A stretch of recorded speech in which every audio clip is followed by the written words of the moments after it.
ತಂಗಿನ, ನಿಮ್ಮ ಒಡ ಹುಟ್ಟಿದ ತಂಗಿನ ಆ ರಕ್ತಾಕ್ಷಿ? ಇಲ್ಲ, ನಂಬಕ್ಕಾಗ್ತಾ ಇಲ್ಲಮ್ಮ. ನಂಗೊಂದು ತಿಳಿತಾ ಇಲ್ಲ. ಅಸಲಿಗೆ ನಿಮ್ಮ ಹಿನ್ನೆಲೆ ಏನಮ್ಮ? ನಿಮ್ಮ ಕುಟುಂಬದ ರಹಸ್ಯ ಏನು ಅಂತ ಇವತ್ತಾದ್ರೂ ನಿಮ್ಮ ಈ ಮಗಳಿಗೆ ಸಂಪೂರ್ಣವಾಗಿ ತಿಳಿಸಿ ಹೇಳಿ ಅಮ್ಮ. ಆ ರಕ್ತಾಕ್ಷಿ ನನ್ನ ಸ್ವಂತ ತಂಗಿ. ನಮ್ಮ ತಂದೆ ಒಬ್ಬ ಮಹಾನ್ ತಪಸ್ವಿಗಳು, ಮಹರ್ಷಿಗಳು. ಆದರೆ ನಮ್ಮ ತಾಯಿ ಒಬ್ಬ ಕ್ರೂರ ರಾಕ್ಷಸಿ. ಒಬ್ಬ ಮಹರ್ಷಿ ಮತ್ತೊಬ್ಬ ರಾಕ್ಷಸಿಗೆ ಹುಟ್ಟಿದ್ದ ನಾವೆಲ್ಲರೂ ಹುಟ್ಟುವಾಗಲೇ ಅತ್ಯಂತ ಸುಂದರಿಯರಾಗಿದ್ದೆವು. ನಮಗೆ ಪ್ರಕೃತಿಯಿಂದಲೇ ಅಪಾರವಾದ ಮಾಂತ್ರಿಕ ಶಕ್ತಿಗಳು ಒಲಿದು ಬಂದಿತ್ತು.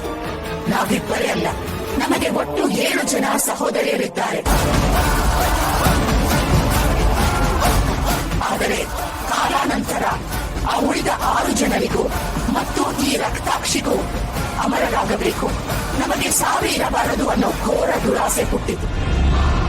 ಅದಕ್ಕೋಸ್ಕರ ಪ್ರಕೃತಿಯ ನಿಯಮವನ್ನು ಮೀರಿ ಬೇರೆ ಬೇರೆ ಕರಾಳ ಮಾರ್ಗಗಳನ್ನು ಮತ್ತು ರಕ್ತ ಪಿಪಾಸು ಮಂತ್ರಗಳನ್ನು ಬಳಸಲು ಶುರು ಮಾಡಿತು.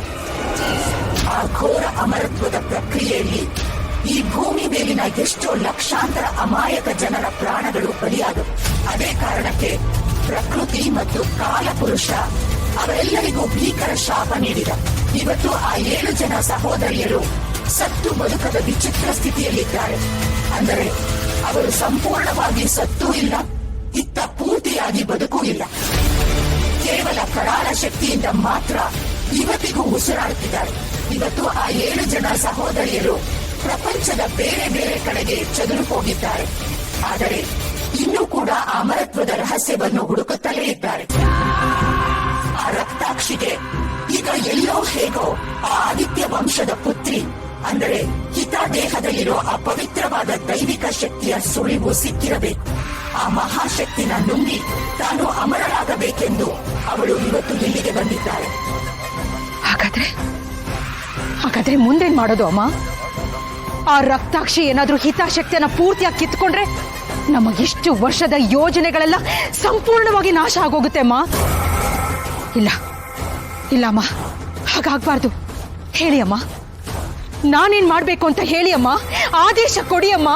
ನೋಡು ಮಾಳವಿಕಾ, ಹೇಗಾದರೂ ಮಾಡಿ ಯಾವುದೇ ತಂತ್ರ ಬಳಸಿ ಆದರೂ ಸರಿ, ನೀನು ಆ ರಕ್ತಾಕ್ಷಿನ ಮಾಂತ್ರಿಕ ಯುದ್ಧದಲ್ಲಿ ಸೋಲಿಸಲೇಬೇಕು. ಇಲ್ಲದಿದ್ದರೆ ಹಿತಾಳ ಇಡೀ ದೈವಿಕ ಶಕ್ತಿನ ರಕ್ತಾಕ್ಷಿ ಕಿತ್ತುಕೊಂಡು ಹೋಗುತ್ತಾಳೆ. ಇವತ್ತು ನಾನು ನಿನಗೆ ಹೇಳ್ತಿರೋ ಇದು ಅಂತಿಮ ಪರೀಕ್ಷೆ. ಯೋಗ್ಯಳೋ ಅಥವಾ ಅಲ್ವೋ ಅನ್ನೋದು ನಿರ್ಧಾರವಾಗುತ್ತೆ. ಒಂದು ವೇಳೆ ನೀನು ಆ ರಕ್ತಾಕ್ಷಿನ ಸೋಲಿಸಿದ್ರೆ ಅವಳ ಕಣ್ಣುಗಳಲ್ಲಿರೋ ಆ ಪವಿತ್ರವಾದ ಅಪಾರ ಮಾಂತ್ರಿಕ ಶಕ್ತಿ ಹೊಂದಿರೋ ಹಸಿರು ರತ್ನವನ್ನು ಅವಳ ಕಣ್ಣಿಂದಲೇ ಕಿತ್ತು ತರಬೇಕು.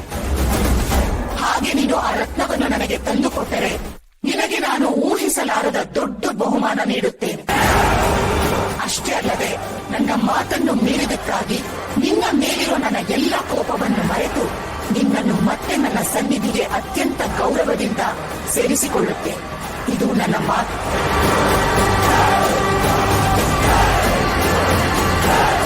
ಆಗ್ಲಿ ಅಮ್ಮ, ಆಗ್ಲಿ.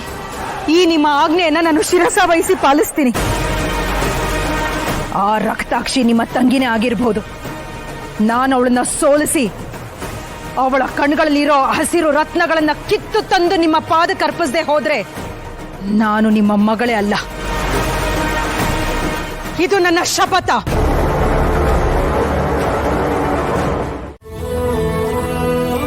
ದಾಕ್ಷಾಯಿಣಿ, ಈ ಫೋಟೋ ನೋಡು.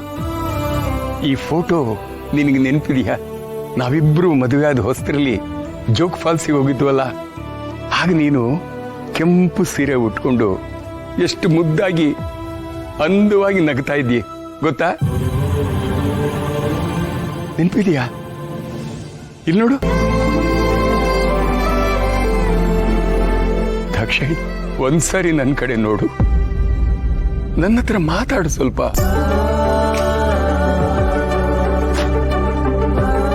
ದಾಕ್ಷಾಯಿಣಿ,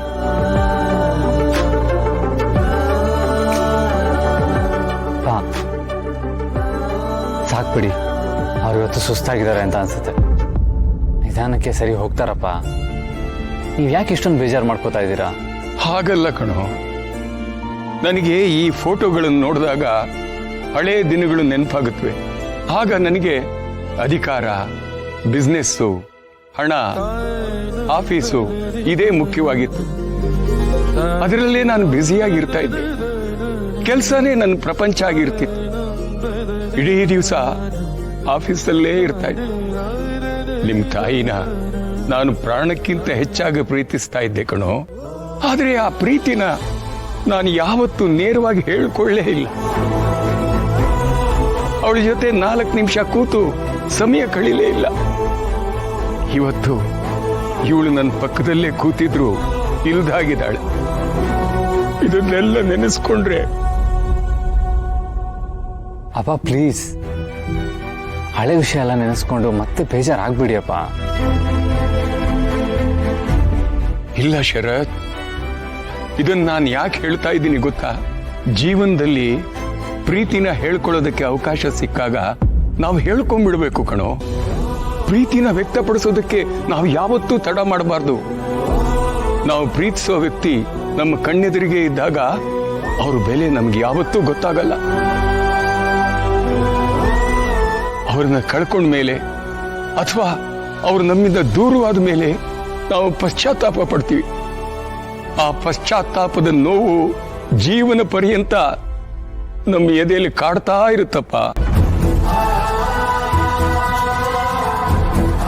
ಅಪ್ಪ ಹೇಳ್ತಾ ಇರೋದು ನಿಜ. ನಾನು ದುರ್ಗಾ ಮೇಲಿರೋ ಪ್ರೀತಿನ ಹೇಳ್ಕೊಳ್ಳೋದಕ್ಕೆ ತಡ ಮಾಡಬಾರ್ದು. ದುರ್ಗಾ ನನ್ನ ಜೀವನಕ್ಕೆ ಎಷ್ಟು ಮುಖ್ಯ ಅನ್ನೋದು ನನಗೆ ಅರ್ಥ ಆಗಿದೆ. ನನಗೆ ದುರ್ಗಾ ಮೇಲಿರೋ ಪ್ರೀತಿನ ಆದಷ್ಟು ಬೇಗ ಅವಳಿಗೆ ಹೇಳಲೇಬೇಕು.